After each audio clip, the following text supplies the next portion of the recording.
एक बड़ी खबर आपको बता दें फिलहाल कि हज यात्रा पर दी जाने वाली सब्सिडी पूरी तरह से खत्म कर दी गई है। मोदी सरकार का यह बड़ा फैसला इस वक्त लिया गया है और अब हज यात्रियों को सब्सिडी नहीं मिलेगी। आपको बता दें कि इस साल भी तकरीबन 2.25 लाख हज यात्री हज यात्रा पर जाने वाले हैं, लेकिन इससे पहले मोदी सरकार का बड़ा फैसला है और सबसे खास बात यह है कि इसी साल से ये नियम लागू होगा, यानी कि अब जो हज यात्रा होगी उस पर किसी भी तरह की सब्सिडी केंद्र सरकार की ओर से नहीं दी जाएगी। इस वक्त की बड़ी खबर आपको बता रहे हैं, मोदी सरकार ने बड़ा फैसला लिया है और हज यात्रियों को दी जाने वाली सब्सिडी को पूरी तरह से खत्म करने का फैसला लिया है, यानी कि अब कोई भी सब्सिडी, किसी भी तरह की छूट हज यात्रियों को नहीं मिलेगी और इसी साल से यह फैसला लागू होने जा रहा है। संजय शर्मा इस वक्त हमारे साथ जुड़ रहे हैं। संजय, पूरी खबर बताएं। बड़ी खबर है, 2018 से हज सब्सिडी खत्म कर दी गई है। केंद्र सरकार ने बड़ा फैसला किया है। हज सब्सिडी पर सरकार को हर साल करीब 700 करोड़ रुपए देने होते और अल्पसंख्यक समाज के आर्थिक, सामाजिक और शैक्षणिक सशक्तिकरण के लिए ईमानदारी के साथ, मजबूती के साथ हम काम करते रहे। हज सब्सिडी 2018 के हज के बाद नहीं रहेगी, 2018 में के हज में नहीं रहेगी और इस बार जो है वो खुशी की बात है कि आजादी के बाद से सबसे ज्यादा हज यात्री 1,75,000 हज यात्री हज करने के लिए जाएंगे। जो हज सब्सिडी थी, उस हज सब्सिडी का जो समाज के शैक्षणिक सशक्तिकरण में इस्तेमाल होगा, खासतौर से लड़कियों, बच्चियों के, लड़कों, महिलाओं के शैक्षणिक एजुकेशनल एम्पावरमेंट के लिए उसका इस्तेमाल किया जाएगा, ताकि जो है वो जो शिक्षा के क्षेत्र में एक पिछड़ा हुआ है समाज, उस शिक्षा के क्षेत्र में उसको बराबरी का एहसास कराया जा सके, उसका सशक्तिकरण कराया जा सके और इसलिए जो है वो हज सब्सिडी खत्म कर दी गई है। ओवैसी से जैसे लोग इसका विरोध करते हुए कहते हैं कि सब्सिडीज खत्म करके सरकार जो है एक तरीके से गलत काम। देखिए, मुझे लगता है कि जब हम डेवलपमेंट विद डिग्निटी कहते हैं तो फिर हज विद डिग्निटी भी होना चाहिए। इसलिए जो है वो सब्सिडी जो है वो किसी मुसलमानों का कोई फायदा नहीं होता था, वो कुछ एजेंसियों का फायदा उससे होता था। मुसलमान कैसे जाएंगे सर इस मतलब? हमने उसके लिए जो है वो बहुत सार्थक व्यवस्था की है।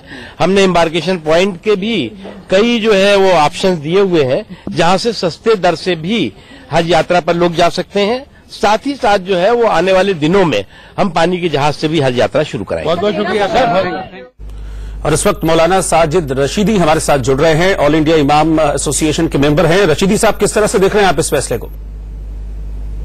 देखिए, एक चीज मैं आपको बता दूं जी, हज सब्सिडी 2012 में सुप्रीम कोर्ट के आदेश के मुताबिक हटा दी गई थी और 10% हर साल उसका रिलीज होता है। 2022 उसकी लास्ट डेट है कि 2022 तक ये खत्म हो जाएगी। दूसरी बात ये है कि पहली सरकारों ने हज सब्सिडी के नाम पर मुसलमानों को ठगा है, उसमें हज सब्सिडी नहीं होती थी।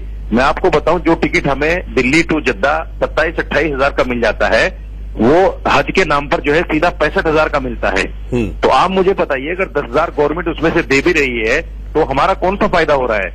आप जो है 35,000 रुपए हमसे फालतू लेकर 10,000 रुपए हमें वापस कर रहे हैं, तो ये सब्सिडी थोड़ा ही है। ये तो कहीं ना कहीं पहली सरकारें या अब तक बीजेपी सरकार भी ये ठगने का काम कर रही थी। मेरा मानना ये है कि सरकार अगर हज यात्रियों को सहूलत देना चाहती है तो ओपन टेंडर निकाले।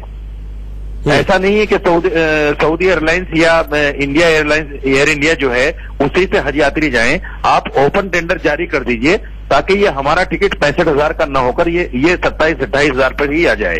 ये बहुत बड़ी बात होगी और उसमें से हम ये कहना चाहते हैं कि देखिए, जो आज 3.5 लाख रुपए का हज हो रहा है प्राइवेट में या हज कमेटी से 2.25 लाख का हो रहा है, जब आप 35-40 हजार रुपया टिकट के नाम पर कम हो जाएगा ओपन टेंडर में, तो कहीं ना कहीं हज यात्रियों को उससे फायदा होगा। आप मुसलमानों को सशक्तिकरण करना चाहते हैं। हाँ, नहीं, बिल्कुल वही कह रहे थे मुख्तार अब्बास नकवी अभी कि हम ऐसा नहीं है कि हम इसको खत्म कर रहे हैं, हम इसको हटा के अच्छी जगह लगाएंगे ताकि शिक्षा को लेकर या और भी कहीं सामाजिक सशक्तिकरण में काम आएगा ये पैसा। भाई, सोच तो अच्छी है सरकार की।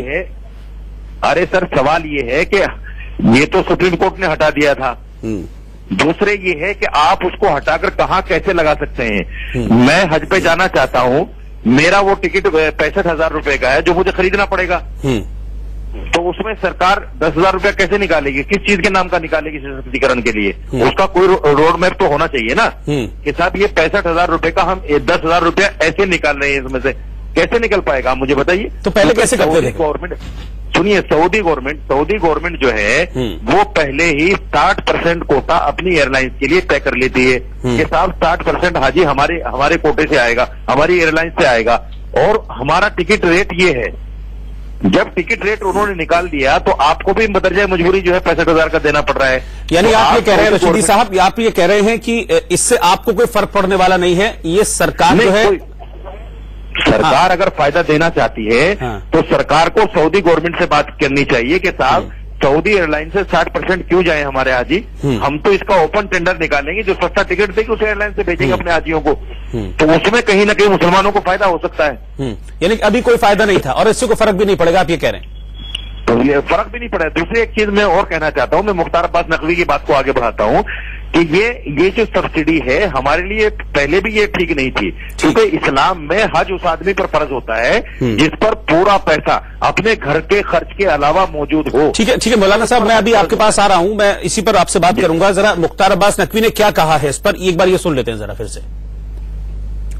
एक पिछड़ा हुआ है समाज, उस शिक्षा के क्षेत्र में उसको बराबरी का एहसास कराया जा सके, उसका सशक्तिकरण कराया जा सके, और इसलिए जो है वो हज सब्सिडी खत्म कर दी गई है। ओवैसी से जैसे लोग इसका विरोध करते हैं, वो ये कहते हैं कि सब्सिडीज खत्म करके सरकार जो है एक तरीके से गलत काम। देखिए, मुझे लगता है कि जब हम डेवलपमेंट विद डिग्निटी कहते हैं तो फिर हज विद डिग्निटी भी होना चाहिए। इसलिए जो है वो सब्सिडी जो है वो किसी मुसलमानों का कोई फायदा नहीं होता था, वो कुछ एजेंसियों का फायदा उससे होता था। मुसलमान कैसे जाएंगे सर इस, मतलब हमने उसके लिए जो है वो बहुत सार्थक व्यवस्था की है। हमने एम्बार्केशन पॉइंट के भी कई जो है वो ऑप्शंस दिए हुए हैं, जहां से सस्ते दर से भी हज यात्रा पर लोग जा सकते हैं।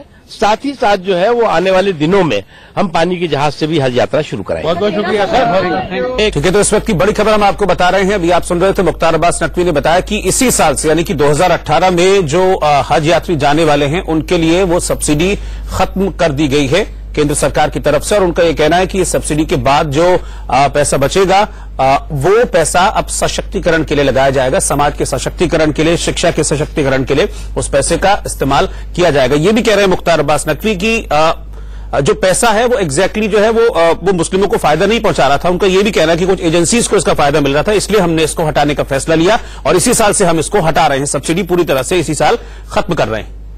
यतेंद्र शर्मा इस वक्त हमारे साथ जुड़ रहे हैं। यतेंद्र, पूरी तरह से सब्सिडी को खत्म करने का फैसला ले लिया गया है, हालांकि अभी मौलाना साहब मौजूद थे, रशीदी साहब मेरे साथ, वो ये कह रहे हैं कि बहुत ज्यादा फर्क इससे हमको पड़ेगा नहीं।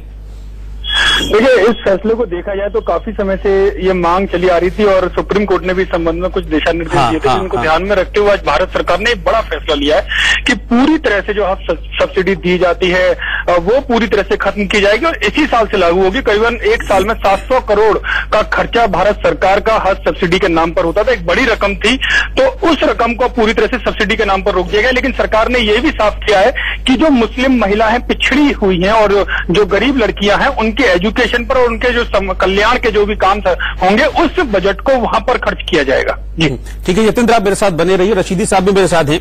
रशीदी साहब, जो अभी आप बात कह रहे थे, कुछ ऐसी ही बात अभी मुख्तार अब्बास नकवी के रिएक्शन में भी मैंने सुना, वो ये कह रहे थे कि एग्जैक्टली मुस्लिमों को फायदा उसका नहीं पहुंचता था, कुछ बीच की एजेंसियां थी, क्या ऐसी बात का जिक्र कर रहे थे आप भी? नहीं, बिल्कुल सही बात है। नकवी साहब ने जो बात कही है वो बिल्कुल सही कही है कि बीच की एजेंसियों को इसका फायदा पहुंचता था, जो एयरलाइंस एजेंसीज हैं उनको फायदा पहुंचता था, आइटा होल्डर जो हैं। सवाल ये है, मेरा मानना ये है कि एक रोड मैप इस पर तैयार होना चाहिए कि साहब सऊदी गवर्नमेंट से बात करके कि साहब आप जो है 60% कोटा जो सऊदी एयरलाइंस को के नाम पर आप लेते हैं, तो ये 60% कोटा आपको न देकर हम जो है यहाँ ओपन टेंडर करना चाहते हैं। ओपन टेंडर होगा तो कम से कहीं ना कहीं मुसलमानों को उससे फायदा होगा। इस बात पर कहीं ना कहीं सरकार को विचार करना चाहिए। मुझे उम्मीद है कि मुख्तार अब्बास नकवी जिस सिमत में हज कमेटी को लेकर जा रहे हैं और मुख्तार अब्बास नकवी जिस तरह से हज कमेटी को लेकर काम कर रहे हैं, मुझे पूरी उम्मीद है कि इंशाल्लाह आने वाले वक्त में ये काम भी हल होगा। अच्छा, आप लोगों ने बात की, जो आप अभी यहाँ पर कह रहे हैं इंडिया न्यूज पर ये बात, ये इस बारे में कभी इस सिलसिले को लेकर आपने बात की मुख्तार अब्बास नकवी से? नहीं, मैंने बात की थी नकवी साहब से।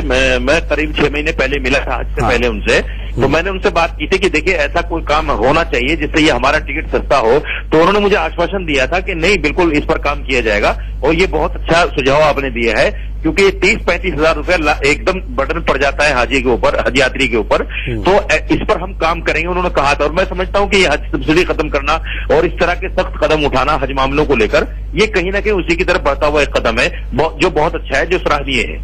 यानी कि आप चाहते हैं कि सब्सिडी मिले, लेकिन सही तरीके से मिले। आप ये चाहते हैं कि मिले सब्सिडी हमें? नहीं, हम ये चाहते हैं कि सब्सिडी न मिलकर जो हमारे ऊपर सब्सिडी के नाम से खिलवाड़ किया जा रहा था पिछले 70 सालों से, ये खिलवाड़ ना हो। हम सब्सिडी नहीं चाहते, हम तो सिर्फ ये चाहते हैं कि ओपन टेंडर होकर हमारा जो टिकट 30-35 हजार। ठीक है सर, इस वक्त मेरे साथ राशिद अलवी साहब जुड़ रहे हैं, कांग्रेस नेता है। अलवी साहब, स्वागत है आपका। किस तरह से देख रहे हैं आप मोदी सरकार के इस फैसले को? देखिए, सब्सिडी हम लगातार कहते रहे खत्म हो जाए, कोई हर्ज नहीं, ठीक, लेकिन ये जो सरकार कह रही है कि सब्सिडी के पैसे का लड़कियों की एजुकेशन पे खर्च किया जाएगा, क्या हिंदुस्तान के 18 लाख करोड़ के बजट के अंदर ही मुसलमान लड़कियों के लिए वही पैसा है जो हज की सब्सिडी से आएगा? इस सरकार सर इसको आप राजनीतिक चश्मे से मत देखिए ना सर। ये तो जो हो रहा है वो हो रहा है, एडिशनल होगा उसके, ऐसा तो उन्होंने नहीं कहा जिस तरह से आप इसको पॉलिटिकली टर्न कर रहे हैं। देखिए, राजनीतिक चश्मा तो देखना ही पड़ेगा, क्योंकि ये जो कदम उठाया है ये उन्होंने अपने वोटर को खुश करने के लिए उठाया कि हमने देखो मुसलमानों से सब्सिडी भी छीन ली। ये तो राजनीतिक चश्मा लगाकर ही हर कदम उठाते और अपने वोटर को खुश करने के लिए उन्होंने ये कदम उठाया। लेकिन सब्सिडी खत्म हुई, इसमें हमें कोई हर्ज नजर नहीं आता है, ठीक है, लेकिन सरकार से कोई उम्मीद नहीं है ठीक कि उस पैसे का इस्तेमाल लड़कियों के लिए, बच्चियों के लिए करे। ठीक है, चलिए, बहुत शुक्रिया आपका हमसे बातचीत करने के लिए। विपक्ष से हम भी इससे ज्यादा क्या उम्मीद कर सकते हैं। बहुत बहुत शुक्रिया आपका हमारे साथ जुड़ने के लिए। रशीदी साहब, आपका भी शुक्रिया हमारे साथ जुड़ने के लिए। एक छोटे से ब्रेक के लिए हम यहां पर रुक रहे हैं, बने रहिए इंडिया न्यूज के साथ।